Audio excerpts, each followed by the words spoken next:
What's going on, everybody? Welcome back to the channel. So today we have an interesting topic as I want to focus on the limited piece pops that Funko has been releasing here in 2025. Overall, it's been an overwhelming success, and it's kind of confusing as to why it took Funko 15 years to realize that we as collectors want items that have a piece count and are limited in production. But nonetheless, they figured it out here in 2025, and they have been killing it as limited edition piece drops have been selling out left and right at Funko Shop as well as at other retailers, and I hope it's something they continue to do moving into 2026. Today, I wanted to take the opportunity and see if these items that are selling out left and right, here, there, and everywhere are holding their value on the secondary market, because selling out at retail is one thing, but holding their value and in some cases going up in value on the secondary market once it's sold out is another. So I have several key pops here that I've picked out for today's video, so let's get started. And I figured we'd start out with the one that eluded me, that is at the top of my wish list right now, and I actually just picked up a huge grail for my collection, but this is definitely the one that I have my sights on for my next pickup. So here is the 750 piece Legends Starkiller with his mask on. This was a huge drop, sold out immediately. It was $50 retail on Funko's website, of course, and it is currently trending for $450. Now, it did hit a peak of $750 as a sale shortly after it released, so it has depreciated on the secondary market by $300, but still, if you compare the retail price to its current price, which doesn't show any signs of slowing down, because the last one that sold went for $435 here in the beginning of October, and with this pop being so limited, once more and more find their forever homes, there's going to be less of them available on the market. So could $450 or technically $435 be the bottom, and then we start to see this actually go back up in price to that $750, $800 level in 2026? That's something that we have, we got to hold our breath on a little bit, but I think I could see this one going a little bit lower. My initial predictions, because this is such a niche character within Star Wars, I know a lot of gaming fans are going to disagree with me once again, but when you think about Star Wars as a whole, in terms of characters that most people know about, most people don't know about Starkiller. They don't know his backstory, they don't know his significance, so that's why I predicted this pop would come down lower than it has, but hey, I've been wrong before, I'm sure I'll be wrong again, but that was the first one that I wanted to highlight here for today's video. The second one that I wanted to highlight here is the cel-shaded Super Saiyan Goku. This is going to ring a bell and probably strike a nerve with a lot of collectors here in the community, because this was the event exclusive that they basically robbed from the community. They are the worst company to ever handle Funko products, and as a result, we have a pop with a very skewed value. They basically withheld this from the community. Funko allowed them to be a distribution partner and get an exclusive, and they completely ruined the experience for everybody who wanted this pop. So this pop is limited to 1,200 pieces, yet we don't know how many were even allowed to be sold. There was also all these horrible stories coming out now where people who were justified and entitled to one of these Gokus, Avent refused to ship them out to the customers. So there's just so much red tape. The only good thing that I can say about moving forward with these limited piece pops is it is clear that Avent is likely not going to be getting another exclusive. We already know, and I'll be doing another video talking about all the limited piece pops coming out in November, but we know that Avent is not on the list, so hopefully Funko has axed them as an exclusive partner as far as their distributors go for limited piece pops. But this pop, unfortunately, is currently trending for $1,310, with the last one being sold for $1,275, which is a very high price tag for a 1,200 piece pop. But once again, there's just not that many of them that squeaked out into the marketplace, so as a result, it's going to have a very high value for the people that choose to sell it. I would imagine a lot of people who had to go through the ringer just to even get one of these probably don't want to sell it just because of all the hoops that Avent forced them and, scammed them into going through in order just to get this pop. So once again, cannot say it enough. Please do not support Avent, and I won't stop saying it until they go out of business, because they are just that horrible of a company. Although, if they do go out of business again, this will be the 6th or 7th time they've changed their name, so I guess, my voice doesn't really matter. But at the end of the day, the community matters, people matter, and Funko needs to do better in choosing who they partner with. All right, moving on to the next one. We have the Flocked Spider Cat. Now, this is one I'm actually lucky enough to have in my collection. With these limited piece pops, a lot of people have asked us, how can you get some of these on the drop?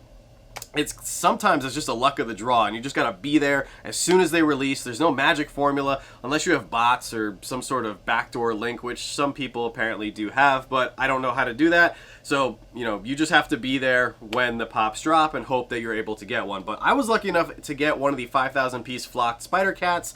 This was a $25 retail, sold out pretty quickly, and it's currently trending for $55, with the last one being sold as a recorded sale on October 16th for $50. So pretty good, double the retail cost. Up next from the Sonic the Hedgehog line, we have the 1,200 piece Chaos Translucent. This is a really cool pop. I think this is the only Chaos pop that we've ever gotten. It's just a really nice one that I'm hoping we can pick up for our Sonic collection at some point. This retailed for $40, and it's currently trending for $240, with the last recorded sale on September 2nd for $250. So this one, I mean, it retailed for $40, and it's going for 6 times that, which the point of this video too is also looking at if it's even worth it for people to get into limited piece pops solely for the fact of flipping them. Now, I'm not making these videos to try to encourage flippers, but when you have a market that is ripe for people to flip things, that's when you're going to see more money and more people flooding into the community, which will inherently make some of your items technically more valuable, which is kind of what we saw in 2020, 2021, and 2022, when you have all these people realizing that Funko Pops had a lot of value, you know, a lot of opportunity to make money on the secondary market. So I think because of these limited piece pops that Funko is doing, I think we have the potential to be seeing an uptick and a little mini boom in the Funko collecting hobby, which again could hurt a lot of people because, you know, like us in the Starkiller situation, like I don't have $450 right now to shell out for that pop.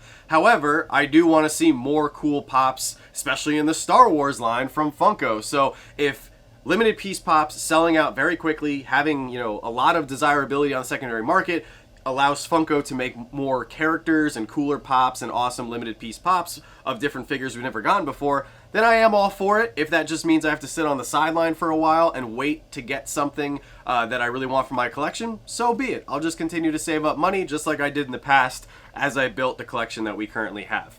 Moving on to a really interesting pop. So I wanted to talk about the clamshell pops, specifically the 3 that we got for San Diego Comic-Con this past summer, because unlike most limited piece items that we got here in 2025, I don't see the hype for the clamshells, and it seems to be reflected in their prices that have seemed to have been, you know, a little bit falling off here on the secondary market. So we got 3 clamshells, which were of course throwback pieces to Funko Force 2.0 from 2010. Here in 2025, we got 3 for San Diego Comic-Con. We got the Batman, the Robin, and the Joker, all limited to 2,010 pieces. And the number one complaint I've heard from people who got one of these items is that either the clamshells themselves got cracked during the shipping process, or were just cracked initially coming straight from Funko, which is horrible, or the pops have come off their bases, and I don't have one of these, so I can't show you if it is able to be opened or not, but apparently it's very difficult to get the pop back on the base once it's been wobbling around. So with those 2 factors in play,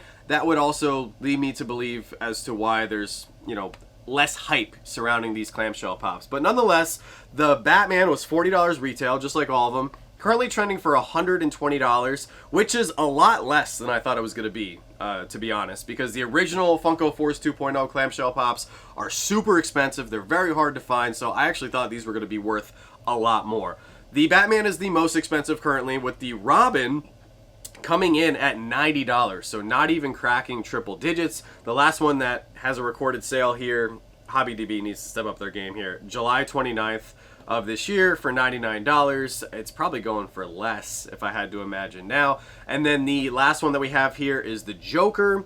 Joker is also recorded with a $90 value. The last sale that they have here, okay, better, October 9th for $80. So you can see the hype is kind of wearing off with these things, but I think because they're one-off items, you could see them go back up in value over time, unless Funko continues to release them for next year, which I really hope they don't do, because as an anniversary item, it just wouldn't make any sense for them to continue to release them. All right, moving on to a really cool one. Just like Starkiller, believe it or not, Leroy here is very high up on my wish list to try to get. This one sold out in seconds. It was a Toy Temple exclusive, limited to only 1,200 pieces, retailed for $40, and I don't understand why, with all the Lilo and Stitch hype and popularity, Funko has not gone all in with making more experiments. I mean, Stitch himself is experiment 626, meaning there are 625 other experiments that they can make pops off of, and I feel like they're just now starting to realize that. But here we go. Leroy is experiment 629, and he currently has a value of $150, so, you know, almost 4 times his retail face value. And then last one sold here on September 2nd for $139. This is just such a cool one. Like, I think this pop would actually have a $40 or $50 value, even if it was just a common pop and it was not limited, you know, had like a $15 retail and everything, just because it's that good. And I doubt Funko is going to make another Leroy, so there's a lot of things going for this one, which is kind of a bummer because I really want to pick this up for our Disney collection at some point. The next one that I want to talk about, this is a wild one here. So we have the glow-in-the-dark Dunharrow King from Lord of the Rings. This was a $20 retail, limited to 9,500 pieces. That's almost 10,000 pieces of a pop. Like, that is not limited whatsoever, at least in my opinion. But it's got that number on it. There's going to be hype just because of that number. And wow, this price point blew me away. So the Dunharrow King currently trending for $80. Now, the thing that I can say in regard to this pop is Lord of the Rings fans, they go hard. They love their Lord of the Rings characters. They love their Funko Pops. And there's not that many limited piece Lord of the Rings Funko Pops. The last one sold for $65 on October 16th, so you can see the price starting to come down a little bit, but something that's a $20 retail turning it into an $80 aftermarket price, there's a lot of opportunity for money to be made here. So you can see as to why a lot of people are going to these limited edition drops from the get-go. They want these pops either to flip to make money or to resell to make money so they can buy other pops or other collectibles or other items for their collection. So this was a really cool one. I'm not even a Lord of the Rings fan, but from what I heard from other people in our group chats, the glow is pretty insane. All right, this next one that I wanted to highlight, because I feel like this has to be like the lamest limited piece drop that we have gotten to date. Every single limited piece has not been a winner, but most of them have been pretty good. So I will credit Funko where credit is due. This was, I think, by far the worst. So this was the translucent Snow White, the Force Ghost Snow White, limited to 5,000 pieces, had a $25 retail, somehow sold out, even though it's the same mold as several other Snow White pops that we've gotten before. Currently trending for $31, with the last one recorded sale on Macari of $26 on October 1st. Now, I will tell you straight hand from Macari, that person who sold it for $26, they got hit with a heavy fee. Oh, it actually says includes a 3% buyer's fee. So if they bought it on the Funko Shop for $25 and then resold it on Macari for $26 with those buyer fees, they lost money on that. So every limited piece pop is not a winner in terms of, you know, flippability or the ability to make money. However, maybe the person just bought it, decided they didn't want it for their collection, they sold it, and they got most of their money back. So that is good. I really hope Funko makes more limited pieces, not like this. Do different molds. Yeah, the glow-in-the-dark is cool, but why is she all blue? Like, I kind of like it when they do variants that make sense in regards to the accuracy of the characters, either from their universe or their movie or the TV show or comic or whatever it may be. But it just goes to show you, though, even though this is the worst, you could have bought this and sold it and still got a majority of your money back. So it's not like this was $25 retail and it's worth $5 because nobody wants it and it actually sucks. That's just a testament to how strong the Funko market actually is right now. All right, moving on. I've got 2 more pops left that I want to highlight. Next up, we have the glow-in-the-dark Deadpool as Cthulhu. Probably saying that wrong, so I apologize. This was limited to 750 pieces, so super rare with a $50 retail price. The value of this one blew my mind, considering that there are so many Deadpool pops. There is a common, regular, non-glow version of Deadpool as Cthulhu, so it's not like there's, you know, this is the only version of this character and it only has one variant. Like, no, there's two versions of this pop. Yet this is trending for $270, which is crazy, with the last recorded sale of $325, so $55 above what HobbyDB currently values this pop at, and that was on September 24th over on eBay. So this is just wild to me. Like, this is just so crazy. Like, this kind of defies everything that I'm talking about here, because this is a character that they have literally beat to death. Yes, it's a cool variant and everything, but like, it's a little bit lazy in my opinion. It's cool, but it's, in terms of creativity and you know, just coming up with something different and unique, it does not hit those points right there. Yet people are willing to pay X amount of money because of that, you know, because Deadpool's a popular character, because of that limited piece number on the front, and of course because it has a really cool glow. But it's just, the price point just blows my mind for this one though. So I mean, if you were able to get this one on the drop for $50, you saved yourself quite a bit of money. The last one that I wanted to highlight, I feel like this pop was kind of the catalyst before the limited piece pops just started selling out left and right, because Strawberry Shortcake with custard here did not sell out immediately. It was a quick sellout, but it was not an immediate sellout. So this was once again 750 pieces, retail of $50, sold out in a few minutes. I think it was just under 30 minutes on a sellout here for this one. And this one is currently trending for $140, with the last recorded sale going back a ways here, $150 on July 31st, but still, this pop being worth triple retail. Now, unlike the Deadpool pop that we just talked about, this one, I think, is justified in its current aftermarket price, because I believe this is the only limited piece Strawberry Shortcake pop that we've ever gotten. Limited in terms of having a number on it. There's been several limited piece Strawberry Shortcake pops in terms of con exclusives and hard ones to get from certain events, but this is the only one with a number on it, if I'm not mistaken. Plus you get the little buddy pop here of Custard the cat, which is adorable and super cute, but I want to see more limited piece pops like Strawberry Shortcake, like Starkiller. The Deadpool one is great, don't get me wrong, but I think it's a little bit lazy to just take a common pop, put a low piece count on it, give it a different variant like glow, metallic, blacklight, whatever. But still, I mean, Funko is hitting it out of the park with these limited piece pops, and I would love to hear your thoughts down in the comment section below. What do you think of these prices? What do you think of the Funko market starting to potentially boom again here,